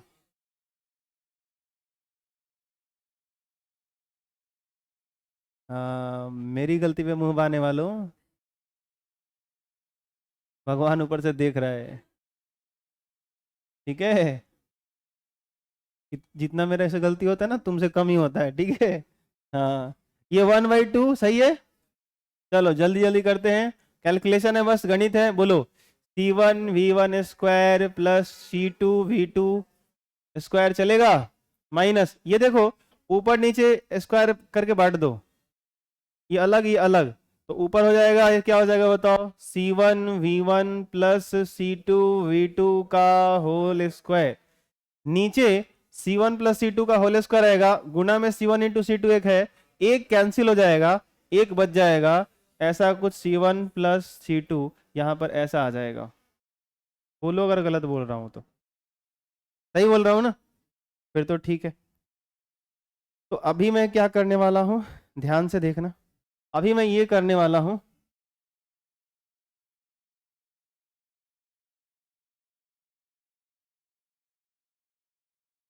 चलो जरा इसको डिराइव करो, लिखा हुआ है, घबराओ मत, आ जाओ, करो तो बोलो बोलो 1/2, ये एलसीएम लो, एलसीएम लो, C1 C2 उठ के यहाँ पे आएगा, तो C1 प्लस C2 यहाँ लेके आ जाओ, और इसके साथ वो मल्टीप्लीकेशन में आएगा, ये है कितना, C1 v1 square plus C2 v2 square चलेगा, और माइनस ये तो ऐसे ही रहेगा, एक काम करते हैं, इसको a प्लस बी का होल स्क्वायर पे तोड़ना ही है, तोड़ते रहते हैं, तोड़ दो इसको, तो a square plus B square plus 2ab तोड़ो जरा, C1 square v1 square bracket लगा लेना, वरना माइनस है, सब गड़बड़ कर दोगे आप, प्लस बोलो C2 square v2 square plus 2 C1 C2 v1 v2, बताना गलत है कि सही है, सही है, और सबके बटा में क्या आएगा बताओ,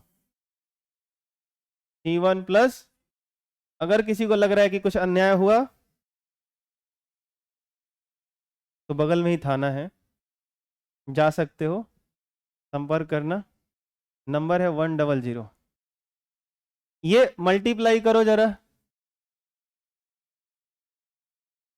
C1 square v1 square, C1 से जरा इसमें करो, C1 C2 v2 square, C2 से इन दोनों में करो, फिर आ जाएगा ना C1 C2 V1 स्क्वायर। इसमें जरा करना C2 का स्क्वायर V2 का स्क्वायर। और इसके देखो जरा ध्यान से देखो, इस ब्रैकेट के पहले क्या है माइनस। जब माइनस से मल्टीप्लाई करोगे तो बहुत सारा नेगेटिव आएगा, तो माइनस क्या हो जाएगा बताओ, C1 स्क्वायर V1 स्क्वायर। फिर क्या हो जाएगा minus C2 square V2 square minus 2C1 C2 V1 V2। कहानी खत्म। ये ब्रैकेट बंद कर दो और बटा में कुछ लगाना पड़ेगा C1 प्लस, ये थोड़ा देखना नीचे की तरफ झुक गया है, थोड़ा वजन ज्यादा हो गया ना, देख रहे हो कितना है, अरे हाँ कि ना, तो इसके वजह से थोड़ा सा वो ऐसे हो गया है, माफ करना। तो 1/2, वरना बड़ा सीधा बनाता हूं मैं, कुछ कैंसिल होगा बताओ जल्दी जल्दी बोलो। C1 स्क्वायर V1 स्क्वायर, इसको कर दो गुलाबी गुलाबी, हो गया। और कुछ कटेगा C2 स्क्वायर V2 स्क्वायर, इसको भी कर दो गुलाबी गुलाबी, क्या काम से। और कुछ बताओ, अब कुछ नहीं कटेगा ना, बोलो हाँ या ना, नहीं कटेगा, नहीं कटेगा। अब देखो तो एक चीज दिख रहा है आप लोगों को थोड़ा सा, क्या कुछ कर सकते हैं हम लोग इसमें, C1 C2 सब में दिख रहा है क्या, जो बचा हुआ है उसमें C1 C2 दिख रहा है क्या, ठीक से एक बार देख लो ना सही से, गलत तो नहीं बोल रहा हूँ। C1 C2 C1 C2 C1 C2 दिख रहा है, सब में से मैं करता हूँ C1 C2 कॉमन, निकाल लिया मैंने। अगर मैंने C1 C2 कॉमन निकाल लिया तो मुझे बताओ, अच्छा बटा में भी C1 C2 है, C1 प्लस C2 है, इसको ऐसे कर सकता हूँ, कोई दिक्कत है तो बोलो, भारी चीज नहीं है। लेकिन अब जरा ध्यान देना, यहां क्या बचा होगा V2 का स्क्वायर, यहां क्या बचा होगा V1 का स्क्वायर, यहां बचा होगा माइनस V1 2V1 V2। ऐसा नहीं लग रहा है a माइनस बी का होल स्क्वायर है, A square plus B square minus 2ab, ऐसा नहीं लग रहा, ये देख लो एक बार, V2 का स्क्वायर प्लस V1 का स्क्वायर माइनस 2V1 V2, ऐसा नहीं दिख रहा है a माइनस बी का होल स्क्वायर है। ठीक है, तो अगर ऐसा दिख रहा है ना तो मेरे ऊपर एहसान करोगे एक, इसको मैं डायरेक्टली लिख दूं, क्या बताओगे, V1 minus V2, V1 minus V2 लिखो, V2 माइनस V1 लिखो, अगर होल स्क्वायर तो वैल्यू तो पॉजिटिव ही आने हैं, अरे हाँ ना बोलो, ठीक है। और वैसे भी a माइनस बी का होल स्क्वायर v माइनस ए का होल स्क्वायर के बराबर होता है, ये ध्यान रखना, ठीक है। तो इतना एनर्जी लॉस होगा। अब कैसे पता चला इतना एनर्जी लॉस हो रहा है, ध्यान से सुनो, ये तो कैपेसिटेंस है दोनों का, कंडक्टर का C1 C2, तो कैपेसिटेंस का वैल्यू तो कांस्टेंट होता है 1/2 फिक्स है, कांस्टेंट है। ये क्या बता रहा है देखो, अगर उन दोनों का पोटेंशियल अलग अलग है तो उसका डिफरेंस कुछ ना कुछ मिलेगा, अगर कुछ ना कुछ मिलेगा तो यहाँ पे रिजल्ट आएगा और यहाँ से कुछ ना कुछ निकल के आएगा, और आपने निकाला क्या है एनर्जी लॉस, इसका मतलब एनर्जी लॉस होगा। अब कहाँ होगा ये थोड़ा सा सीखना है और हल्का सा ध्यान देना है, बारीकी वाला बात है। देखो जब चार्ज इस पर से चल के आ रहा होगा, फिजिक्स शुरू हो गया, गणित खत्म हो गया, यहां से चार्ज जब चल के आ रहा था तो ये जो वायर था ना, इसका अपना कुछ होगा रेजिस्टेंस, क्या होगा भैया, प्रतिरोध होगा। और आपने पढ़ा है, क्या पढ़ा है, H बराबर आई स्क्वायर RT, 10th क्लास में इतना तो पढ़ा ही होगा, हाँ या ना। तो जितना टाइम तक इसमें से जा रहा होगा चार्ज फ्लो करके, वो करंट है एक तरह का, सोचो आवेशों का प्रवाह क्या कहलाता है, विद्युत धारा। तो वो करंट, इस वायर का कुछ होगा रेजिस्टेंस, और जितना टाइम तक ये डिस्ट्रीब्यूशन चल रहा था वो टाइम इतना यहां से हीट रिलीज होगा, आया समझ में। तो वही एनर्जी क्या होती है, लॉस होती है, आई बात समझ में, यहीं पे वो एनर्जी लॉस होती है, लेकिन कितना होता है उसका राज यहाँ पे है। अब समझ में आया। फिर से यहाँ आप वही सोच सकते हो कि यदि V1 बराबर, शुरू में ही पोटेंशियल सेम होता तो जो आप loss of energy delta U निकाल रहे हो चेंज, वो कितना होता, ये बात समझ में आया। यानी पोटेंशियल सेम होता, चार्ज का फ्लो ही नहीं होता, और जब फ्लो नहीं होगा तो करंट नहीं आएगा, और करंट नहीं आएगा तो फिर रेजिस्टेंस का क्या मतलब है। एक होना चार को आप दीवार घिरवा दीजिए, रास्ता पे कांटा बिछवा दीजिए, आग लगा दीजिए, हमको जाना ही नहीं है, कोई समस्या है, और जाना है तब ना मुसीबत है। तो चार्जेस का डिस्ट्रीब्यूशन होगा तो प्रॉब्लम आएगा, एनर्जी लॉस होगी, नहीं जाना होगा, नहीं पोटेंशियल सेम है तो नहीं जाना है, चार्जेस का फ्लो ही नहीं होगा, ये जीरो हो जाएगा, ये जीरो होगा तो लॉस ऑफ एनर्जी जीरो हो जाएगी। समझ आया, कोई दिक्कत, जल्दी से कंप्लीट करो इसको। चलो एक क्वेश्चन दे रहा हूं मैं, इस क्वेश्चन को सॉल्व कर लेना, बहुत ही आसान है, ठीक है।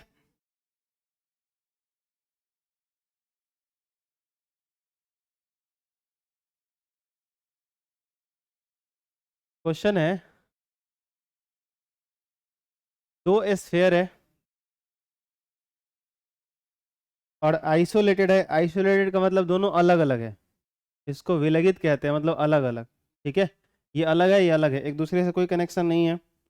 Two isolated spherical conductors having radii 5 centimetre and 10 centimetre. इसका जो रेडियस है, एक का जो रेडियस है वो 5 सेंटीमीटर है और इसका जो रेडियस है 10 centimetre. They have charges of 12 microcoulomb and -3 microcoulomb. इस पे जो चार्ज है वो है 12 माइक्रोकुलम और इस पर जो चार्ज है -3 माइक्रोकुलम। ठीक है, find the charges after they are connected by a conducting wire. आपको ये बताना है कि जब इन दोनों को एक कंडक्टिंग वायर से कनेक्ट कर दिया जाता है, दोनों को एक कंडक्टिंग वायर से, एक चालक तार से कनेक्ट कर दिया जाता है। एक चालक तार से मान लो मैंने जोड़ दिया, ये रहा चालक तार। तो अब आपको बताना है कि चालक तार से जोड़ने के बाद जो इस पर चार्ज होगा यानी Q1 डैश, और यहाँ जो आप बोलते थे Q2 डैश, उसको आपको फाइंड करना है। Also find the common potential after radiation. आपको बताना है ये भी कि इन दोनों का जो सेम पोटेंशियल हो जाता है उसका क्या वैल्यू होगा। कहिएगा तो हम बता देंगे, नहीं तो है बहुत आसान क्वेश्चन, आप खुद से बनाना है एक बार। रेडियस दिया हुआ है, C1 C2 निकल जाएगा, 4 पाई एप्सिलॉन नॉट R होता है, बोलो सब, तो C1 C2 निकल जाएगा। चार्जेस देखो शुरू में दिया है। हाँ, एक चीज आपसे जिक्र करना चाहेंगे, क्या क्या फाइंड करना है समझ में आया ना। मैं यहाँ लिख देता हूँ, जहां जहां फाइंड करना है क्वेश्चन मार्क, क्योंकि मैंने स्टेटमेंट नहीं लिखा है, सिर्फ डायग्राम से ही क्वेश्चन दे रहा हूँ, तो आपको डायग्राम से ही सॉल्व कर लेना है। ठीक है, एक चीज आपसे डिस्कस करना चाहूंगा, जब आप इलेक्ट्रोस्टैटिक्स पढ़ना शुरू करते हो, सुना ध्यान से, तो उस टाइम आपको एक चीज बताया गया था और क्वेश्चन में बार बार जब लाइन बोलता है ना तो उसका मतलब नहीं समझते थे। क्या मतलब लिखा था ना कि two identical sphere, two identical sphere, दो एक समान गोले, दो एक समान गोले, बार बार बोला करता था। लेकिन यहाँ बोला दो आइसोलेटेड बोल रहा है या अलग अलग बोल रहा है, रेडियस अलग अलग दे रहा है, इनका बहुत बड़ा मतलब है। उस टाइम ये बात आपको समझाया जाता है। जब आप कूलम्स लॉ सॉल्व करते हो ना, जब कूलम्स लॉ सॉल्व करते हो तो ऐसे याद करो, जैसे ये हमने बोला था कि चार्ज क्या है, जैसे Q1 है, इस पे चार्ज, एक और स्फीयर है, इस पे चार्ज भी मान लो ऐसे हम लोगों का Q1 है या Q2, कुछ अलग ही मान लेते थोड़ा देर के लिए, Q1 और यहाँ पे Q2। अब अगर मान लो कि इन दोनों को आपस में संपर्क करा दिया जाए, एक दूसरे से सटा दिया जाए या कंडक्टिंग वायर से जोड़ दिया जाए, बात वही होता है। और अगर इन दोनों को फिर अलग करो, सुनना ध्यान से, अगर इन दोनों को अलग करो तो आप क्या कहते हो। आप पहले ये जानते थे कि Q1 प्लस Q2 जो दोनों का चार्ज जोड़ के आता था उसको आप 2 से डिवाइड कर देते थे, याद करो सही से। उसका आधा चार्ज इस पे, टोटल चार्ज का आधा इस पे और टोटल चार्ज का आधा इस पे। क्या यही बात आप यहाँ कह सकते हो? क्या आप यहाँ पर यही बात कह सकते हो? नहीं कह सकते। ये फर्क है तब के कॉन्सेप्ट में और अब के कॉन्सेप्ट में। आई बात समझ में? क्योंकि अब क्या है, ये कब आप कहते थे, जब दोनों आइडेंटिकल होते थे, सेम होते थे। क्यों? अगर इसका रेडियस सेम होगा, सुनो ध्यान से, सेम तरह के मटेरियल से बने होंगे, सेम रेडियस होगा, तो दोनों की कैपेसिटेंस क्या होगी? सेम होगी। ठीक है, जब दोनों की कैपेसिटेंस सेम होगा इसका मतलब दोनों का चार्ज स्टोर करने की कैपेसिटी क्या होगी? सेम होगी। ये बात आपको समझ में आया? ठीक है, तो अगर कैपेसिटेंस सेम हो जाएगा तो जरा वो कॉमन पोटेंशियल का जो फॉर्मूला आपने पढ़ा है जरा वो दिमाग लगाओ, क्या होगा? क्या पढ़ा था हमने? C1 V1 plus C2 V2, C1 plus C2। अब सोच के देखो कि अगर दोनों आइडेंटिकल स्फीयर होता, एक जैसा होता, ठीक है, तो C1 और C2 सेम हो जाता। V1 V2 का आइडेंटिकल था, चार्ज अलग अलग है तो पोटेंशियल तो अलग होगा ही होगा। लेकिन जो शुरू में आप पढ़े हो कूलम्स लॉ, जब क्वेश्चन सॉल्व करते थे कूलम्स लॉ वाला, तो वहां सोचो C1 C2 सेम हो जाता, तो ये भी C, ये भी C, कॉमन निकाल सकते हो। तो क्या होगा बताओ? C निकल जाएगा और बटा में C यहाँ भी होगा तो 2C हो जाएगा और ब्रैकेट में क्या मिलेगा? V1 प्लस V2, ये C से C कैंसिल हो जाएगा, तो V बराबर क्या आएगा? V1 plus V2 by 2। यानी इसका जितना पोटेंशियल था, इसका जितना पोटेंशियल था, दोनों को जोड़ के क्या कर दो? आधा कर दो, और ये कॉमन पोटेंशियल है, मतलब इस पर भी V1 प्लस V2 बाई 2 और इस पर भी v1 प्लस v2 बाई 2। मुझे बताओ अब अगर इसका c वही है जो इसका c वही है, इसका पोटेंशियल वही है, इसका पोटेंशियल वही है, तो c q v में रिलेशन होता है। तो जब दो चीज सेम है तो तीसरा इसका चार्ज और इसका चार्ज सेम नहीं होगा, आराम से होगा। ये रीजन था वहां पे कि क्वेश्चन में आपको बार बार ही बोला जाता है आइडेंटिकल स्फीयर, आइडेंटिकल स्फीयर, एक समान गोले, एक समान गोले, ये बात बोला जाता है। तो वो एक छोटा सा शब्द होता है, उसका मतलब नहीं निकलता। तो वहां पे इस चीज का केयर कैसे कर सकते हो, अभी आप पढ़ोगे तब समझ में आता है। तो ये चीज ध्यान रखना, अगर रेडियस अलग हो जाएगा, कैपेसिटेंस अलग हो जाएगी, तो अब ऐसे में मत करना। ऐसे नहीं सोच सकते हम लोग कि हाँ इस पे चार्ज Q1 है, इस पे चार्ज Q2 है, दोनों को जोड़ा, 2 से भाग दिया, आधा इस पे गया आधा इस पे गया। नहीं कर सकते, ये तभी कर सकते हैं जब दोनों क्या होते हैं, आइडेंटिकल होते हैं। ये समझ आया? ठीक है, चलो। तो यहाँ ये खत्म हो जाता है। ये क्वेश्चन वाकई बहुत आसान क्वेश्चन है, बेसिक क्वेश्चन है, जो भी इसमें फाइंड करना है सब आप जानते हो कैसे फाइंड आउट करने, कर लेना। ठीक है, तो आज के क्लास में इतना ही, बाकी अगले क्लास में। Thank you.